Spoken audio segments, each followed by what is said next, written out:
Hello everyone and welcome to the net वाला भैया YouTube platform. आज हम स्टार्ट करेंगे सेशन में ऑर्गेनाइजेशनल स्ट्रक्चर की बात करेंगे।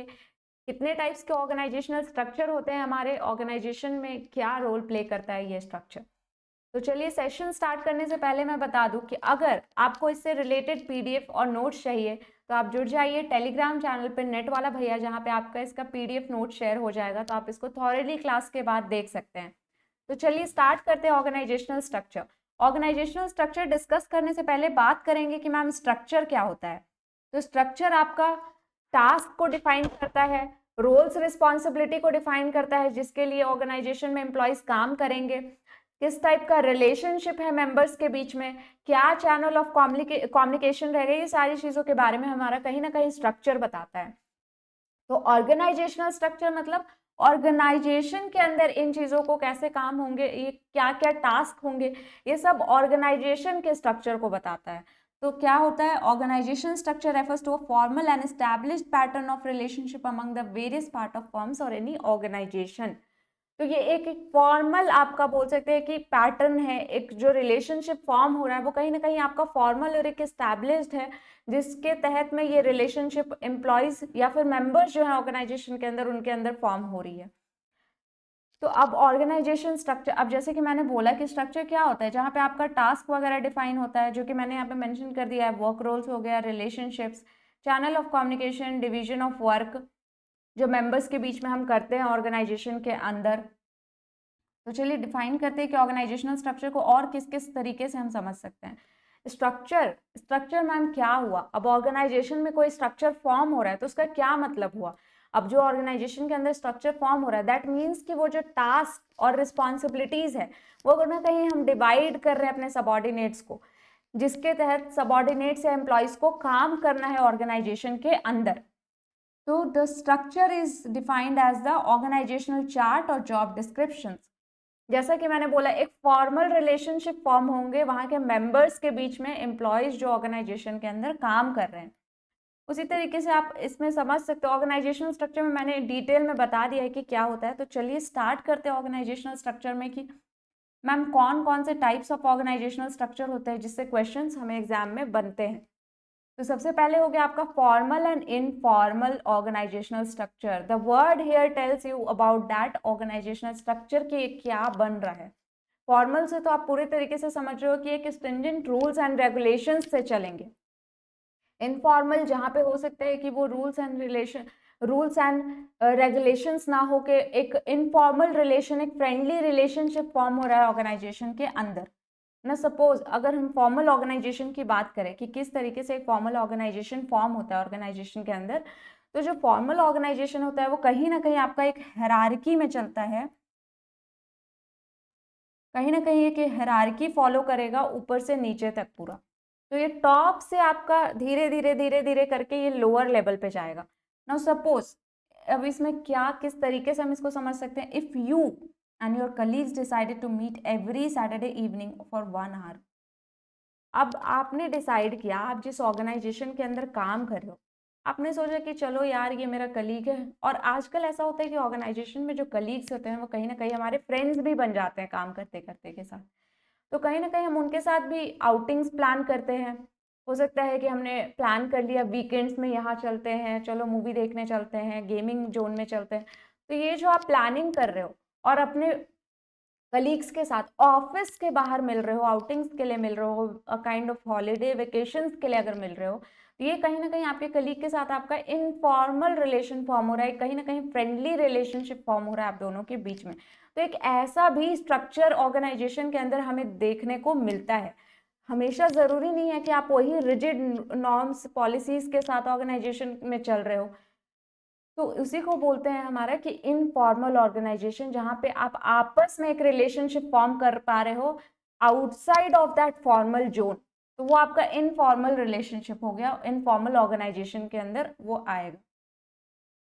नाउ नेक्स्ट, अगर हम बोल रहे कि वही जो आप कलीग्स के साथ बाहर मिल रहे हो, अब हो सकता है कि आप उस कलीग के साथ हर वेडनेसडे एक मीटिंग पे मिलते हो, एक ऑफिशियल मीटिंग कंडक्ट हो रही है ऑफिस के अंदर, उसके लिए अगर आप उस कलीग से हर वेडनेसडे मिल रहे हो तो वो कहीं ना कहीं आपका एक फॉर्मल स्ट्रक्चर शो करेगा ऑर्गेनाइजेशन में, जिसमें आप फॉर्मल पर्पस के लिए अपने कलीग के साथ मिल रहे हो।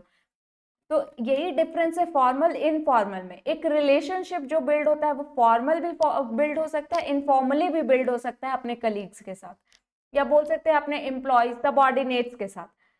तो इसीलिए बोला जाता है कि जो अब मैम ये है तो ये क्यों जरूरी है ऑर्गेनाइजेशन के अंदर। कहीं ना कहीं फॉर्मल ऑर्गेनाइजेशनल स्ट्रक्चर अगर जरूरी है तो उतना ही जरूरी कहीं ना कहीं इनफॉर्मल भी जरूरी है। अगर आप अपने एम्प्लॉयज से सिर्फ रिजिड होके काम ले रहे हो, एक हायरार्की में फॉलो करा रहे हो, उन्हें स्ट्रिंजेंट रूल्स एंड रेगुलेशंस के लिए सिर्फ फॉलो करा के उनसे काम करवा रहे हैं, तो कहीं ना कहीं एम्प्लॉयज को मोटिवेटेड भी ना फील करे। हो सकता है कि एम्प्लॉयज भी जो है वो बंदे बंदे से फील करे, they are not feeling that freedom they are expecting in the organisation. तो उसके लिए कहीं ना कहीं इनफॉर्मल रिलेशनशिप भी फॉर्म होना, इनफॉर्मल ऑर्गेनाइजेशनल स्ट्रक्चर का भी होना कहीं ना कहीं जरूरी है ऑर्गेनाइजेशन के अंदर, ताकि एम्प्लॉयज भी जो हैं वो मोटिवेटेड फील कर सके ऑर्गेनाइजेशन के अंदर। Now, a formal organization is the result of explicit decision making, deciding how people and activities should be related to one another. अब जो फॉर्मल ऑर्गेनाइजेशन है उसमें तो आपको डिसीजन मेकिंग रखना होगा। अब उसमें जो डिसीजन मेकिंग होगा वो कौन लेंगे? Top authority. हम शुरू से ये बात करते आ रहे हैं। तो उसमें किस तरीके से आप ऑर्गेनाइजेशनल एक्टिविटीज, लोगों को मैनेज किस तरीके से कर रहे हो, एक फॉर्मल ऑर्गेनाइजेशन के अंदर ये चीजें देखी जाती है। इनफॉर्मल में क्या चल रहा है ये इतना इंपॉर्टेंट नहीं है, इतना सिग्निफिकेंट नहीं होता है। लेकिन फॉर्मल में हम एक एक चीज को देखते हैं, किस हायरार्की में चीजें चल रही हैं, किस तरीके से टास्क को परफॉर्म करा रहे हैं, किन पॉलिसीज पे काम कर रहे हैं, क्या रूल्स एंड रेगुलेशंस एक वर्कर टास्क को परफॉर्म करने के लिए फॉलो कर रहा है। ये सारी चीजें कहीं ना कहीं फॉर्मल स्ट्रक्चर में देखी जाती है, इनफॉर्मल स्ट्रक्चर में नहीं देखा जाता है। नेक्स्ट है आपका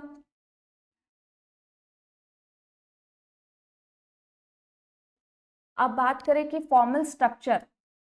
अब फॉर्मल स्ट्रक्चर इनफॉर्मल स्ट्रक्चर का हमने डिफरेंशिएट तो पढ़ लिया कि क्या होता है मैम, क्यों जरूरी है फॉर्मल के साथ साथ इनफॉर्मल ऑर्गेनाइजेशनल स्ट्रक्चर होने का भी, इनफॉर्मल रिलेशनशिप बिल्ड होने का ऑर्गेनाइजेशन में। अब हम बात करेंगे मेन जो हमारा टॉपिक है, जैसे क्वेश्चंस देखे जाते हैं, that is your forms of organisational structure. अब एक ऑर्गेनाइजेशन के अंदर बहुत तरीके के स्ट्रक्चर फॉर्म हो सकते हैं, उनसे क्वेश्चंस भी बनते हैं एग्जाम में।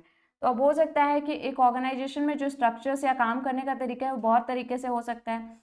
सबसे पहले आपका हो गया line organisation structure. Line line से ही समझ में आ रहा है कि मैम ये कहीं ना कहीं बहुत रिजिड चीजों को डिनोट कर रहा है, जो बोल रहा है कि बहुत रूल्स में चलने होंगे हमें। तो ये कहीं ना कहीं आपका ओल्ड मेथड हो गया, और ये सिंपलेस्ट भी है। इसमें चीजें कॉम्प्लेक्स नहीं होती है। क्यों नहीं है? क्योंकि आप एक हायरार्की को फॉलो कर रहे हो। इसमें आपको पता है कि इस लेवल से मुझे इस लेवल आना है, इस लेवल से मुझे नीचे जाना है। तो ये कहीं ना कहीं एक आप टॉप बॉटम अप्रोच को अप्लाई कर रहे हो यहाँ पे। तो आपको पता है कि इसी हायरार्की में हमें चलना है। तो ये बहुत चीजों को कॉम्प्लेक्स नहीं बनाती है। अब ये ओल्ड है क्योंकि पुराने ऑर्गेनाइजेशंस में हम देखें तो यही चीजें हमें देखने को मिलती थी। लाइन ऑर्गेनाइजेशन ही पुराने ऑर्गेनाइजेशंस के टाइम से हम देखते आ रहे हैं। नेक्स्ट अब बात करें कि मैम ये किस में देखा जा सकता है। मिलिट्री इसका बहुत अच्छा एग्जाम्पल है, और बोल सकते हैं कि इसे old organization, military, scalar, departmental, इन सब नामों से भी जाना जाता है। वर्टिकल ऑर्गेनाइजेशन मिलिट्री क्यों? मिलिट्री में भी आपने देखा होगा कि बहुत ज्यादा rigid norms and rules and regulation से काम कराए जाते हैं। उसमें जो अपने सुपीरियर्स होते हैं, सबऑर्डिनेट्स, उनकी बात, हर बात को मानते हैं। मिलिट्री में आपने ये चीज देखे होंगे, अगर anybody knows in detail about that तो पता होगा ये चीजें कि जो सबऑर्डिनेट्स होते हैं वो अपने जो सुपरवाइजर हो गए या फिर जो उनसे हायर लेवल पे होते हैं उनको बहुत ज्यादा ओबे करते हैं, जिसके कारण वो बोल सकते हैं हम कि कहीं ना कहीं ये बॉटम टू अप जाता है। तो मिलिट्री में भी रूल्स एंड रेगुलेशंस देखा गया है, वो रिजिड नॉर्म्स को देखा गया है, इसीलिए उन्हें लाइन ऑर्गेनाइजेशन में डिफाइन किया गया है। इसीलिए कहीं ना कहीं लाइन ऑर्गेनाइजेशन को रिलेट कर पाते हैं हम मिलिट्री से। नेक्स्ट वर्टिकल क्यों हुआ मैम? क्योंकि ये ऐसे जाता है, ये ऐसे हॉरिजॉन्टल हो गया आपका, ऐसे वर्टिकल। अगर वो सीधा स्ट्रेट लाइन खड़ा है तो दैट इज योर वर्टिकल, क्योंकि वो एक हायरार्की में फॉलो हो रही है ना, टॉप से मिडिल में आ रही है, मिडिल से लोअर में जा रही है, तो वो कहीं ना कहीं सीधा खड़ा है, तो इसीलिए इसे वर्टिकल भी बोला जाता है। अगर वो इसी तरीके से ऐसे सो जाए तो that is your horizontal. Next ये ओल्डेस्ट, जैसे कि मैंने बोला ये सबसे ज्यादा पुराने, क्योंकि पुराने ऑर्गेनाइजेशंस में बोलते हैं ना कि सेंट्रलाइज्ड होती थी चीजें, पहले सारा पावर टॉप लेवल ही रखना चाहता था। जितनी भी अथॉरिटीज हो गए उनको वो डेलीगेट नहीं करता था, डिसेंट्रलाइज नहीं करता था, इसीलिए बोलते हैं कि बहुत पुराना और बहुत रिजिड है। नेक्स्ट क्या एडवांटेजेस हो सकते हैं लाइन ऑर्गेनाइजेशन के? सबसे पहला, कॉम्प्लिकेट नहीं होंगी चीजें, एक फ्लो में चल रही हैं चीजें, तो वहां पे कॉम्प्लेक्शन नहीं देखने को मिलेंगे हमें, इजिली समझ में आ जाएंगी चीजें। नेक्स्ट, ऑथोरिटी एंड रिस्पॉन्सिबिलिटी वहां पे क्लियरली डिफाइंड होंगी, वेरी इंपॉर्टेंट, क्योंकि ऑथोरिटी हमें पता है टॉप टू बॉटम जा रही है, रिस्पॉन्सिबिलिटी बॉटम टू अप। तो यहाँ पे बहुत सिंपल और क्लियर वे में हमें दिखेगा कि जो डिसीजंस मेकिंग का काम है वो टॉप ले रहे हैं, और वो जो डिसीजन ले रहे हैं उसको इम्प्लीमेंट करने का काम हमारा लोअर लेवल कर रहे हैं। तो कहीं ना कहीं जो अथॉरिटी है नीचे जा रही है, और जो काम इम्प्लीमेंट कर रहे हैं वो कहीं ना कहीं इम्प्लीमेंट कर रहे हैं, तो वो कहीं ना कहीं ऊपर जा रही है, तो वो नीचे वाले लेवल वाले लोग उसको इम्प्लीमेंट करें। इसीलिए बोला जाता है कि इसमें जो अथॉरिटी है टॉप के पास, और जो रिस्पॉन्सिबिलिटी दी गई है लोअर को, वो कहीं ना कहीं बहुत क्लियर और विजिबल होता है। नेक्स्ट है आपका, each person knows clearly whom he have to report, very very important. अब जो भी सबॉर्डिनेट्स और एम्प्लॉइज काम कर रहे हैं, उन्हें किसको रिपोर्ट करना है, ये बहुत ज्यादा जरूरी होता है ऑर्गेनाइजेशन के अंदर। ऐसा नहीं है कि सिर्फ काम को कर ले वो, तो जो रिपोर्ट का काम होता है वो बहुत ईजी हो जाता है इसमें समझना, क्योंकि अब जो सबॉर्डिनेट्स हैं उनके ऊपर उनके एक ही सुपरवाइजर होंगे जिनको वो रिपोर्ट करेंगे चीजें, तो बहुत क्लियर लाइन दिखती है हमें, इसमें कोई कॉम्प्लेक्स नहीं होता है। नेक्स्ट, यूनिटी ऑफ कमांड, आपने पढ़ा था ना हेनरी फ्योल के प्रिंसिपल्स में, यूनिटी ऑफ कमांड, इसमें फॉलो हो रही है वो चीजें, क्योंकि जो सबॉर्डिनेट्स है वो एक ही सुपीरियर से ऑर्डर ले रहा है, यहाँ पे उनके सर के ऊपर एक ही सुपीरियर है, सुपरवाइजर है, जिनको वो रिपोर्ट करेगा, तो यहाँ पे यूनिटी ऑफ कमांड बहुत इजीली फॉलो हो जाता है। नेक्स्ट, बेटर सुपरविजन और एक डिसिप्लिन भी आता है, अगर चीजें इतना रूल्स एंड रेगुलेशन से, प्रोसीजर से फॉलो होके आ रही हैं, तो कहीं ना कहीं डिसिप्लिन भी मेंटेन करती है। तो इसीलिए बोल सकते हैं कि ये जो लाइन ऑर्गेनाइजेशन है वो डिसिप्लिन लाई कहीं ना कहीं ऑर्गेनाइजेशन के अंदर, एक नॉर्म्स और एक पॉलिसीज पे ऑर्गेनाइजेशन प्रॉपर फॉर्मल चीजों पे रन कर पा रही है। डिसएडवांटेजेस क्या हो सकते हैं मैम? नेक्स्ट, इसके डिसएडवांटेजेस ये हो सकते हैं कि स्पेशलाइजेशन में कहीं ना कहीं लैक कर रहे हैं। कैसे कर रहे हैं? अब हो सकता है जो मैनेजर्स है वो काम को तो करवा रहे हैं सबॉर्डिनेट से, अब वो एक तो उसी मतलब बोल सकते हैं कि वो एक हायरार्की में ही चल रहा है, वो एक फ्लो में चल रहा है। हो सकता है कि वो जो सबॉर्डिनेट्स काम कर रहा है, हो सकता है उसके पास वो स्किल्स ना हो उतना प्रॉपर, बस वो काम को ले रहे हैं उनसे, अनटिल अनलेस वो अपने वर्कर्स के ऊपर उतना फोकस नहीं है कि वो किस तरीके से कर रहे हैं, उसी तरीके से वर्क बस पास हो रहा है। नेक्स्ट देखेंगे तो इसमें और क्या क्या हम बोल सकते हैं, इसमें ज़्यादा डिपार्टमेंट्स एंड डिविजन्स हो सकते हैं कोऑर्डिनेट करने में। जस्ट होल्ड ऑन, हाँ, इसमें जो कॉन्फ्लिक्ट्स है, वो जो लाइन एंड स्टाफ्स का हमारा लाइन बन रहा है, जो कॉन्फ्लिक्ट्स है, जो लाइन टॉप लेवल हो गए, जो स्टाफ मेंबर्स लोअर लेवल वाले हो गए, वो कॉन्फ्लिक्ट्स अराइज हो सकते हैं।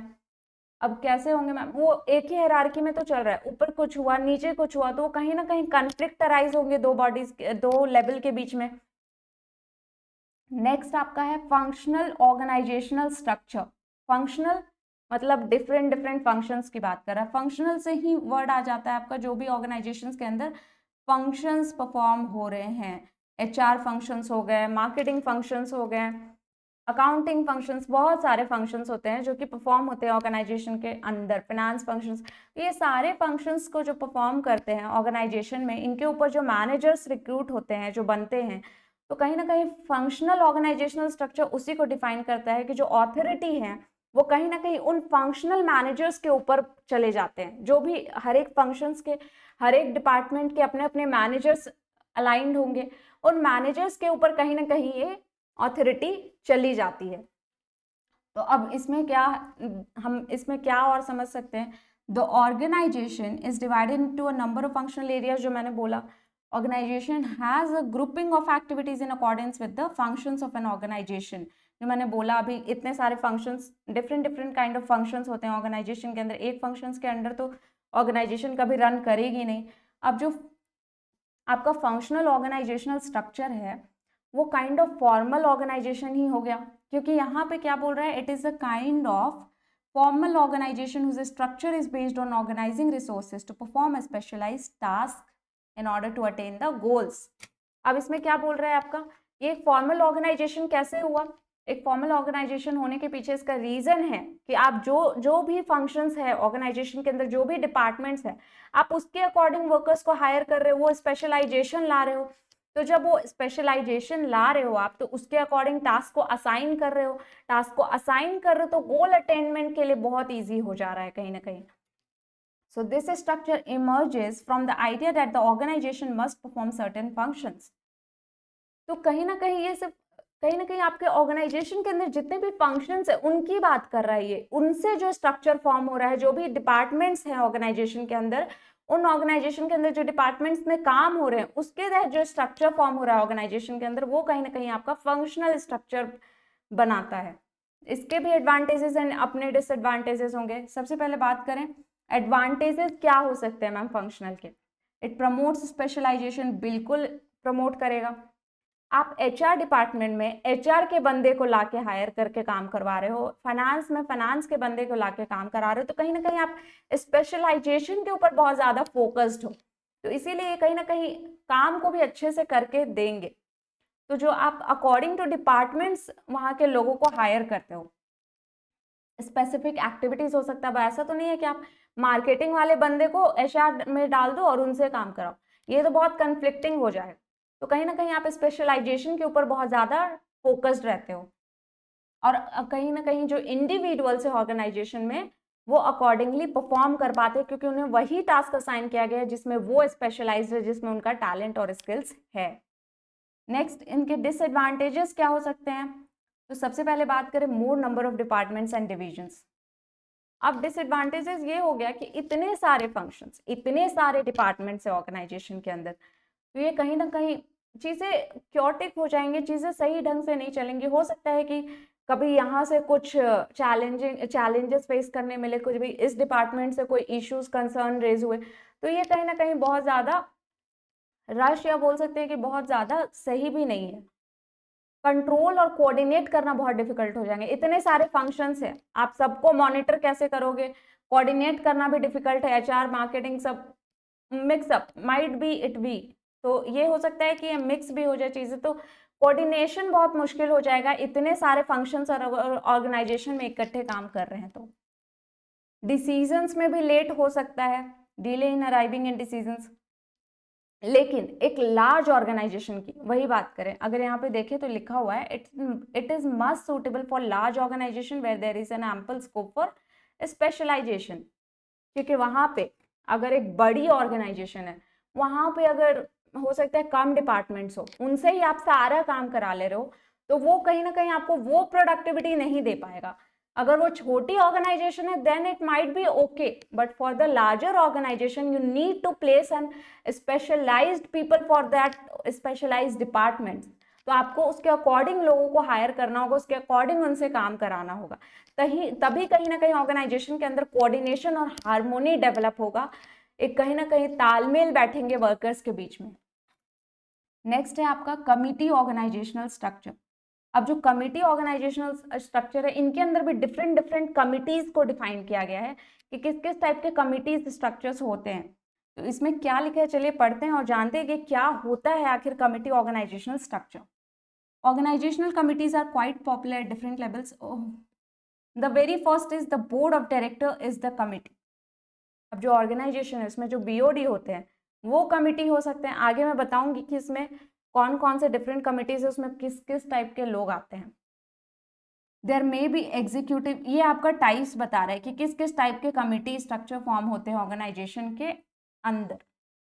ग्रीवियांस कमिटी, कंप्लेंट्स को देखने के लिए अलग कमिटी आपने बैठा दिया ऑर्गेनाइजेशन के अंदर, प्लान करने के लिए ऑर्गेनाइजेशनल प्लानिंग के लिए आपने कमिटी बैठा दिया। तो इसी तरीके के डिफरेंट डिफरेंट कमिटीज प्रेजेंट होते हैं ऑर्गेनाइजेशन के अंदर।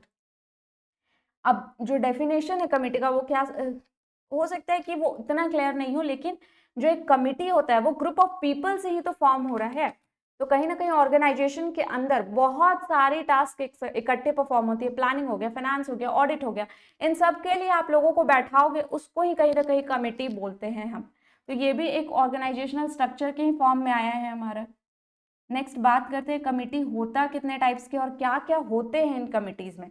Standing committee, kind of permanent, kind of बोल सकते हैं कि जो जल्दी डिसॉल्व या खत्म नहीं हो, जैसे कि बोर्ड ऑफ डायरेक्टर्स, अगर उन्हें आपने कहीं ना कहीं अपॉइंट कर दिया तो वो चल रहे हैं, हो सकता है कि आप उसमें चेंजेस लाओ, लेकिन दैट इज नॉट कि आप उसको खत्म कर दो एकदम से। तो कहीं ना कहीं स्टैंडिंग कमिटी आपका जल्दी से जल्दी खत्म नहीं होता है। टेम्पररी कमिटी, नाम से ही समझ में आ रहा है आज किया कल खत्म, इसे फिर हम दोबारा नहीं करने वाले।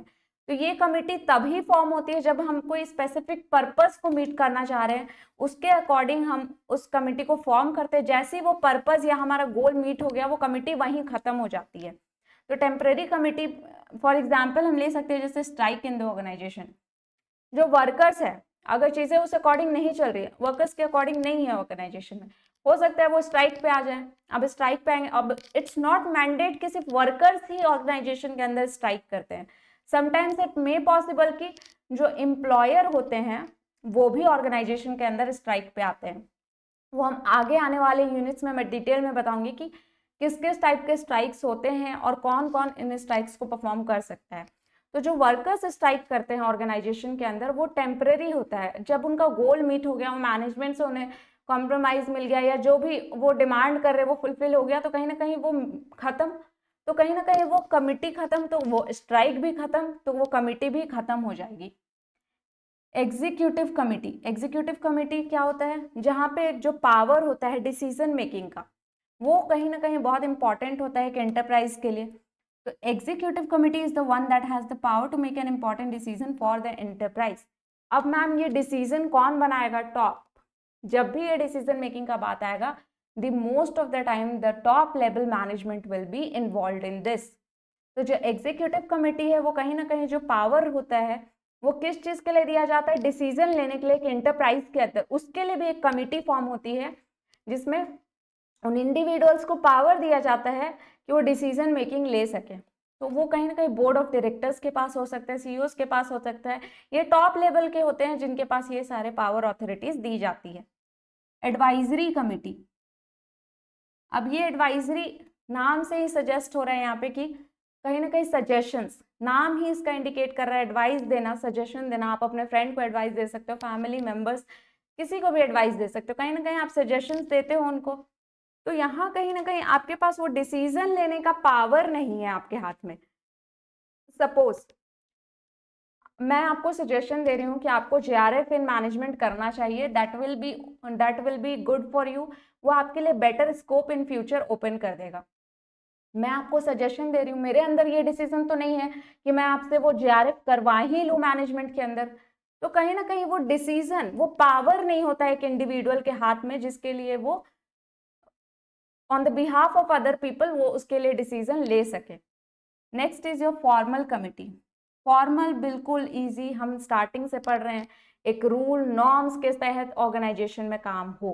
तो ये जो फॉर्मल कमिटी का बनती है, वो कहीं ना कहीं एक हायरार्की को फॉलो करती है, एक रूल्स के तहत फॉर्म होती है। तो इसमें जो चीजें हैं वो एक लाइन में चलती है, जैसे कि हमने ऊपर पढ़ा ही था, it has an hierarchy, it functions according to the line of authority. Line क्यों मैम, क्योंकि ये टॉप टू बॉटम जाएंगी, बॉटम टू अप जाएंगी, एक लाइन में चल रही हैं चीजें, इसीलिए इसे फॉर्मल भी बोलते हैं, क्योंकि एक हायरार्की को फॉलो कर रही है। तो ये ऐसा कमिटी है जो फॉर्म होगा तो एक फॉर्मली फॉर्म होगा, एक हायरार्की, एक नॉर्म्स, एक रूल्स के ऊपर फॉर्म होगा। इनफॉर्मल कमिटी आपका क्या होगा, informal committee is those committee जो मैम हो सकता है कि उस रूल्स नॉर्म्स में नहीं फॉलो, वो उस चीज पे बेस्ड ना हो सकता है ये अपना रिलेशनशिप जो वर्कर्स फॉर्म करते हैं ऑर्गेनाइजेशन के अंदर, वो चीजें हो गया। वर्क रिलेटेड जो भी अदर आउटसाइड द ऑर्गेनाइजेशन अगर उनका कुछ मीटअप हो रहा है, ये सब आपका इनफॉर्मल चीजें हो गई, जिसके लिए भी एक कमिटी फॉर्म होती है ऑर्गेनाइजेशन के अंदर। नेक्स्ट, एडवांटेजेस क्या हो सकते हैं आपके, ग्रुप जजमेंट के लिए बहुत बेटर हो सकता है। क्यों, क्योंकि अब इसमें हमने different different types of committee पढ़े, कमेटी अगर फॉर्म हो रही इन चीज़ों के लिए, पीपल इन्वॉल्व हैं, तो वो जजमेंट में बहुत ज़्यादा इजी हो जाएगा हमारे लिए, हम चीज़ों को जज या फिर बोल सकते हैं कि चीज़ों को समझना बहुत ईजी हो जाएगा। Committee members feel motivated when they participate in the discussion. इतने सारे कमिटी मैंने बता दिया कि फॉर्म हो रहे हैं, इतने सारे लोग इन्वॉल्व होंगे, डिस्कशन चलेगा, कुछ आउटकम्स आउटपुट निकल के आएगा। तो वो सारी चीज़ों से क्या इम्पैक्ट पड़ रहा है, कहीं ना कहीं जो वर्कर्स है वो मोटिवेटेड फील करेंगे कि उन्हें भी पार्ट ऑफ दैट ऑर्गेनाइजेशन माना गया है, पार्ट ऑफ दैट कमिटी है, वो कहीं ना कहीं उनको वो पावर दिया गया है, वो डिस्कशन कर रहे हैं चीज़ों को। तो कहीं ना कहीं एक दूसरे से जो कॉन्वर्सेशन उनका हो रहा है, ये सारी चीज़ें कहीं ना कहीं उनको मोटिवेट करेंगी, कहीं ना कहीं उन्हें भी वो इम्पोर्टेंस समझ में आएगा अपना ऑर्गेनाइजेशन के अंदर। नेक्स्ट डिसएडवांटेजेस क्या हो सकता है, एक्सपेंसिव होगा, बिल्कुल होगा। अब हर कमिटी, आप हर कमिटी के लिए इतने इतने लोग बैठ रहे हैं, कमिटी फॉर्म हो रही है ऑर्गेनाइजेशन के अंदर, तो एक्सपेंस तो ऑब्वियसली बढ़ेंगे, इतने सारे कमिटीज फॉर्म होंगे तो डिस्कशंस में ज़्यादा टाइम जाएंगे, इतने सारे कमिटीज हैं, इतने सारे लोग डिस्कस करेंगे चीज़ों को, किस तरीके से करना है, क्या नहीं करना है, क्या करना है, ये सारा टाइम ही तो कंज्यूम कर रहा है हमारा। नेक्स्ट, कॉम्प्रोमाइजिंग डिसीजन भी बन सकता है। क्यों मैम, वहाँ पे हम इंडिविजुअल तो नहीं बैठे हैं कमेटी में, इतने लोग बैठे हैं, सबका अपना डिसीजन आएगा। हो सकता है 3 लोगों ने ये बोला, 2 लोगों ने ये बोला, तो कहीं ना कहीं वो 3 के साथ जाएंगे, मेजॉरिटी विज, तो कहीं ना कहीं वो 2 को भी उन 3 के साथ फिर जाना पड़ेगा। नेक्स्ट है आपका मैट्रिक्स ऑर्गेनाइजेशन स्ट्रक्चर। मैट्रिक्स ये ना बहुत इंपॉर्टेंट है, और इससे एग्जाम में लगभग 2-3 मतलब क्वेश्चंस देखे गए। तो आप पीवाईक्यूज जब उठाओगे तब आपको पता चलेगा कि हाँ, मैट्रिक्स ऑर्गेनाइजेशन स्ट्रक्चर से ट्विस्ट करके क्वेश्चन ऑलरेडी पूछा गया है। नेक्स्ट बात करें मैट्रिक्स ऑर्गेनाइजेशन स्ट्रक्चर, कॉम्बिनेशन होता है आपका फंक्शनल एंड प्रोजेक्ट स्ट्रक्चर का। फंक्शनल जो हमने पढ़ा, डिफरेंट डिफरेंट फंक्शंस प्रेजेंट होते हैं ऑर्गेनाइजेशन के अंदर, और प्रोजेक्ट स्ट्रक्चर तब फॉर्म होता है जब किसी प्रोजेक्ट को हमें कंप्लीशन करना है, किसी प्रोजेक्ट को कंप्लीट करना है, उसके लिए जो स्ट्रक्चर, उसके लिए जो लोग इन्वॉल्व होंगे, वो कहीं ना कहीं प्रोजेक्ट स्ट्रक्चर में आता है, जो मैं आगे आपको बताऊंगी। तो सबसे पहले बात करें मैम फंक्शनल डिपार्टमेंट में, वही डिपार्टमेंट जो मैंने आपको बताया कि डिफरेंट डिफरेंट फंक्शंस प्रेजेंट होंगे, project teams are created whenever specific projects required. तो जब भी कोई प्रोजेक्ट आया ऑर्गेनाइजेशन के अंदर, उसके अंदर प्रोजेक्ट टीम फॉर्म होंगे। जब कोई आपका फंक्शनल डिपार्टमेंट्स इन्वॉल्व होंगे, तो अब ऐसा तो नहीं है कि जो डिपार्टमेंट्स हैं उनके ऊपर एक ही मैनेजर होंगे। अब हो सकता है कि इसमें जो सबऑर्डिनेट्स काम करेंगे उनके ऊपर दोनों मैनेजर्स होंगे, फंक्शनल मैनेजर्स भी होंगे और कहीं ना कहीं आपके प्रोजेक्ट मैनेजर्स भी होंगे। तो यहाँ पे बोला जाता है कि कहीं ना कहीं आपका यूनिटी ऑफ कमांड को, जो आपका प्रिंसिपल है यूनिटी ऑफ कमांड, उसको ऑबे नहीं किया जाता है। तो ये जो प्रिंसिपल है ये कहीं ना कहीं इसमें फेल हो जाता है, क्योंकि यहाँ पे एक सबऑर्डिनेट्स के ऊपर 2 बॉस है, और ये बहुत ज़्यादा कंफ्यूजिंग भी हो सकता है, वो किसकी बात सुने, किसके इन्फॉर्मेशन को ले, किससे नहीं सुने, तो ये बहुत ज़्यादा कॉम्प्लेक्स भी हो जाएगा एक तरीके से देखे तो।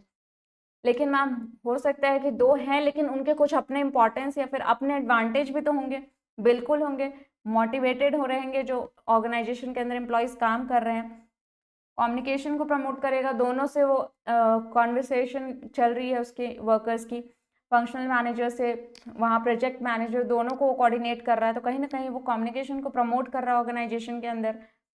नेक्स्ट, अगर बात करें project team form the horizontal change and functional department creates a formal chain of command, very very important.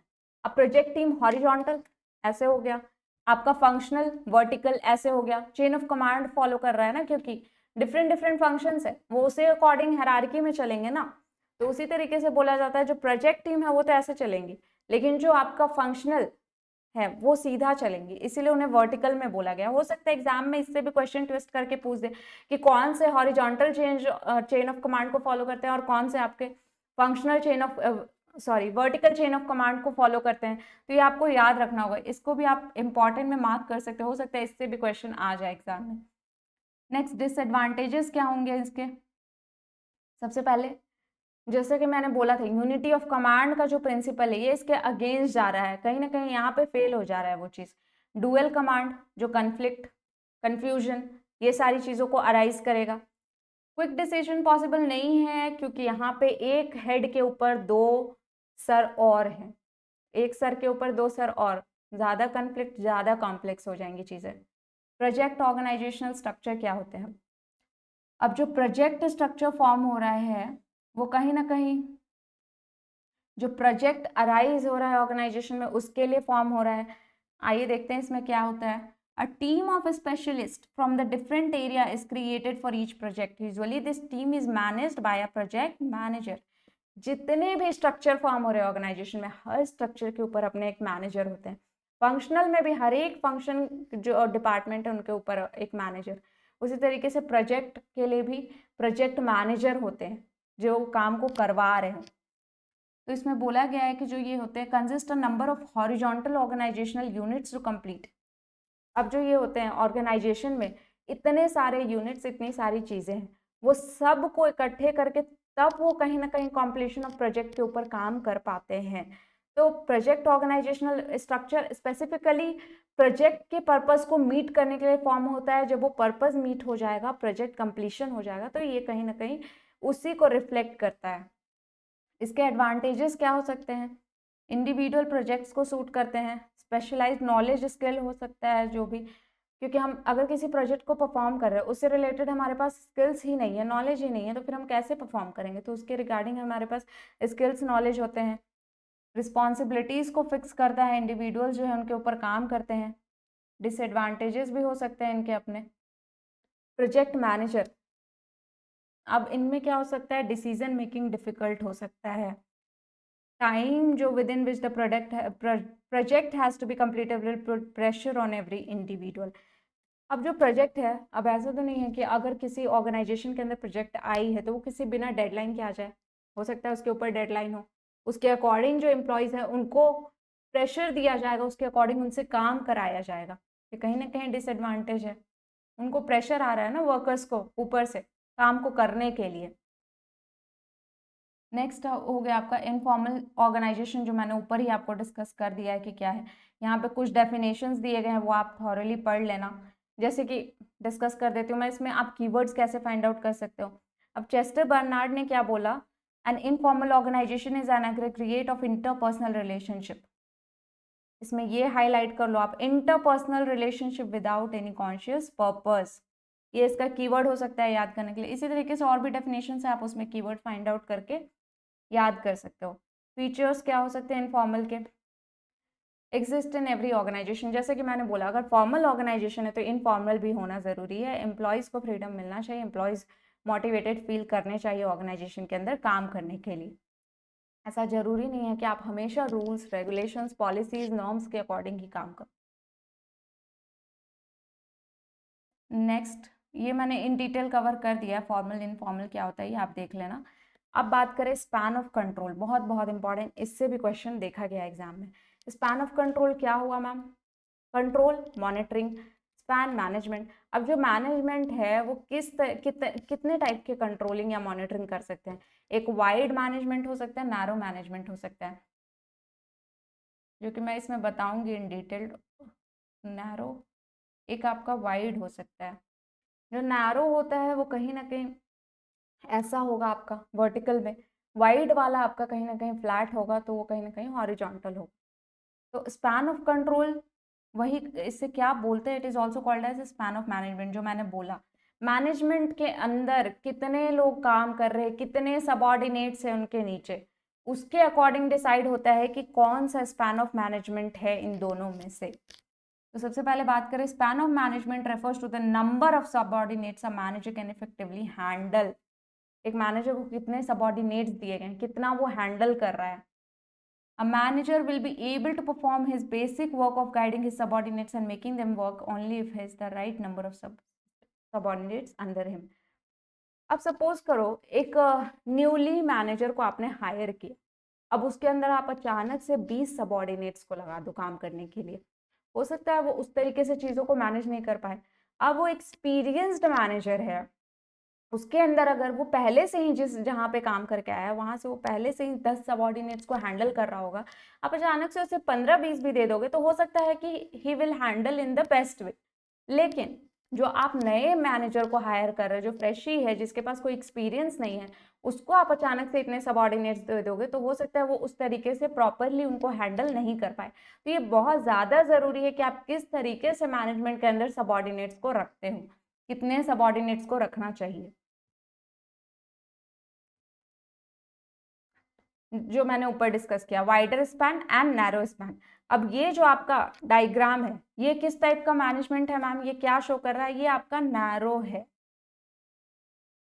ये नैरो क्यों है, अब यहाँ पे एक हेड है, उसके अंदर कितने हेड है मैम, 3 है, उसके अंदर एक, उसके अंदर तो 3 है, अब उसके अंदर भी जो एक है उनका कितना है मैम, 2 है। तो ये आपको लग रहा होगा कि ये बड़ा तो है, तो मैम ये नैरो कैसे हो गया, छोटा कैसे आपको लग रहा है, क्योंकि आप ये देखो ना कि यहाँ पे एक ही हेड है जिनके अंदर 3 हेड है, ऐसा तो नहीं काउंट कर सकते हो आपके एक हेड है उनके अंदर इन सबको भी काउंट कर दो, नहीं, इनके अंदर 3 है, फिर वो एक हेड के अंदर भी अंदर में 2 हेड है, इसीलिए कहीं ना कहीं यहाँ पे काम बट जा रहा है, यहाँ पे कहीं ना कहीं डेलीगेशन हो जा रहा है अथॉरिटी का, तो यहाँ पे इसीलिए बोलते हैं इसे नैरो स्पैन है, एक मैनेजमेंट के अंदर इतने लोग ही काम कर रहे हैं, 3 लोग काम कर रहे हैं, उस 3 में से एक के अंदर सिर्फ 2 लोग ही काम कर रहे हैं, हम इसे इस तरीके से देखेंगे तब चीजें समझ में आएंगी। वाइडर स्पैन ऑफ मैनेजमेंट क्या हो गया, अब सपोज मैं यहीं पे बना देती हूँ वाइडर स्पैन ऑफ मैनेजमेंट, ये एक हेड है, ठीक है, अब इसके अंदर मैम कितने हेड हो गए, ये 1 हो गया, एक 2 हो गया, ये 3 हो गया, ये 4 हो गया, ये 5 हो गया, ये 6 हो गया। अब आप ये देखो एक यहाँ पे मैनेजर के अंदर कितने सबऑर्डिनेट्स काम कर रहे हैं, यहाँ पे मैम 6 सबऑर्डिनेट्स काम कर रहे हैं एक मैनेजर के अंदर, तो यहाँ पे कंट्रोल करना ज्यादा मुश्किल है as compare to the narrow span, क्योंकि वहां पे एक मैनेजर सिर्फ 3 लोगों को कंट्रोल कर रहा है, यहाँ पे उसे 6 लोगों को कंट्रोल करना पड़ रहा है, तो ये कहीं ना कहीं आपको ऐसा बढ़ गया, ऐसा दिख रहा है, ये फ्लैट टाइप का, ये सीधा बन गया, इसीलिए इसे वाइड बोलते हैं, इसीलिए इस शेप में होता है, और जो आपका नैरो हो गया वो आपका टॉल शेप में होता है और ये फ्लैट शेप में होता है, ये भी मैं लिख देती हूँ ताकि आपको चीजें समझ में आ जाए। नैरो आपका कहीं ना कहीं टॉल होता है और ये वाइड आपका कहीं ना कहीं फ्लैट होता है। नेक्स्ट बात करेंगे हम, देखिए जैसे यहाँ पे दिया हुआ है wide span and narrow span, इसमें कुछ डिफ्रेंशिएट है जो कि आप, मैं समझा देती हूँ थोड़ा, अलाउज द क्लोजर सुपरविजन, अब नैरो में क्या होगा, वहां पे कम सबऑर्डिनेट्स है ना आपके ऊपर, तो आप ज्यादा अच्छे से उन्हें गाइड या मॉनिटर कर सकते हो, वाइड में ज्यादा सबऑर्डिनेट्स है, हो सकता है आप प्रॉपरली उनको सबको एक जैसा गाइड ना कर पाओ, एक जैसा आप सबको मॉनिटर ना कर पाओ, कंट्रोल ना कर पाओ। नेक्स्ट एडवांटेजेस क्या हो सकते हैं, डिसएडवांटेजेस क्या हो सकते हैं, A narrow span of control allows a manager to communicate quickly with the employees, बिल्कुल सही, एक नैरो स्पैन ऑफ मैनेजर जो होगा वो आराम से अपने सबऑर्डिनेट्स के साथ इजीली कम्युनिकेट कर सकता है, इजीली कोऑर्डिनेट कर सकता है, क्योंकि उनके अंदर कम है, वो उतना क्योटिक सिचुएशन नहीं बनेगा, उतना कॉम्प्लेक्स स्ट्रक्चर नहीं फॉर्म होगा वहां पे। लेकिन वही अगर हम बात करेंगे वाइड स्पैन ऑफ मैनेजमेंट में, तो कॉम्प्लेक्सिटी को बढ़ाएगा, इतने सबऑर्डिनेट से इकट्ठे कोऑर्डिनेट करना, कम्युनिकेट करना इज थोड़ा difficult. Next advantages of wide span, वही मैंने बोला कि they are less layers of management to pass the message through, so the message reaches more employees faster. It cost less money to run a wider span, क्यों यहाँ पे कम पैसा क्यों चाहिए मैम वाइड में, वहां पे क्यों ज्यादा, तो यहाँ पे कम इसलिए चाहिए क्योंकि यहाँ पे एक ही मैनेजर को हम हायर कर रहे हैं 10 सबऑर्डिनेट्स को मैनेज करने के लिए, वहां पे हो सकता है कि हम एक मैनेजर को तीन के लिए हायर कर रहे हैं, फिर वो 3 मैनेजर्स के लिए हम और सबऑर्डिनेट्स को हायर कर रहे हैं, तो वहां पे कहीं ना कहीं हायरिंग कॉस्टिंग बढ़ रही है हमारी। ये इक्वेशन बहुत इंपॉर्टेंट है, उससे पहले मैं बता देती हूँ क्या क्या फैक्टर्स अफेक्ट करते हैं। लीडरशिप क्वालिटीज हो गए, क्वालिटीज ऑफ सबऑर्डिनेट्स, किस तरीके से लीडर गाइड या सबऑर्डिनेट, मेथड्स ऑफ कम्युनिकेशन, किस टाइप का मेथड है वहाँ पे, चेन है क्या है, डेलीगेशन ऑफ ऑथोरिटी, ऑथोरिटी कहीं ना कहीं बढ़ जाती है, टॉप का जो मैनेजर है वो अपना ऑथोरिटी नीचे वाले मैनेजर्स को दे देगा, नीचे वाले अपने सबऑर्डिनेट्स को। Available of the supervisor using to standard, fixation of responsibility, nature of work क्या है, लेवल ऑफ सुपरविजन क्या है आपका, ये सारे इसके कुछ कैरेक्टरिस्टिक्स हैं। ये ग्रैकोनस एंड स्पैन ऑफ मैनेजमेंट, ये जो ग्रैकोनस का इक्वेशन है ये बहुत ज़्यादा ज़रूरी है, इससे भी क्वेश्चंस देखे गए एग्जाम में, तो ये इक्वेशंस आप एक बार देख लेना, ऐसा नहीं है कि इससे क्वेश्चंस बनते हैं, हो सकता है इसके फॉर्मूला बेस्ड पे ही क्वेश्चन आ जाए एग्जाम में, तो ये आप इक्वेशन इंपॉर्टेंट है, एक बार देख लीजिएगा अपने एंड से इनके इक्वेशन को। अब थोड़ा बहुत बात करें तो ये डेवलप जो फॉर्मूला होता है किस लिए डेवलप हुआ था, to determine the number of possible relationship between a manager and a subordinates when the number of subordinate is known. मतलब ये डेवलप क्यों किया था इन्होंने, फॉर्मूला को डेवलप करने का जरूरत क्या पड़ा, इस डेवलप इसीलिए इन्होंने किया ताकि जो रिलेशनशिप फॉर्म होता है एक मैनेजर और सबऑर्डिनेट्स के बीच में, और वहां पे जहां पे जो सबऑर्डिनेट्स का कितने सबऑर्डिनेट्स है एक मैनेजर के अंदर, वो अगर नोन है, उनके रिलेशनशिप को डिटरमाइन करने के लिए फॉर्मूला का स्टैब्लिशमेंट हुआ था ताकि इससे हमें पता चले।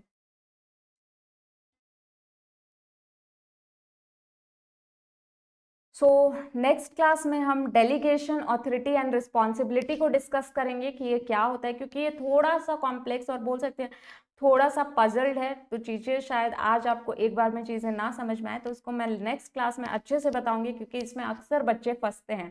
तो इसको हम अच्छे से समझेंगे कि डेलीगेशन, ऑथोरिटी, रिस्पॉन्सिबिलिटी, डिसेंट्रलाइजेशन क्या होता है हमारा।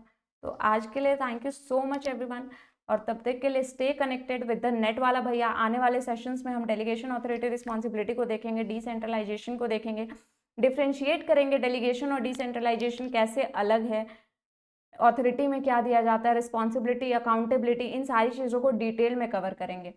Thank you everyone and stay connected with the net वाला भैया। मिलते हैं नेक्स्ट सेशन में इसी के आगे। Thank you so much everyone.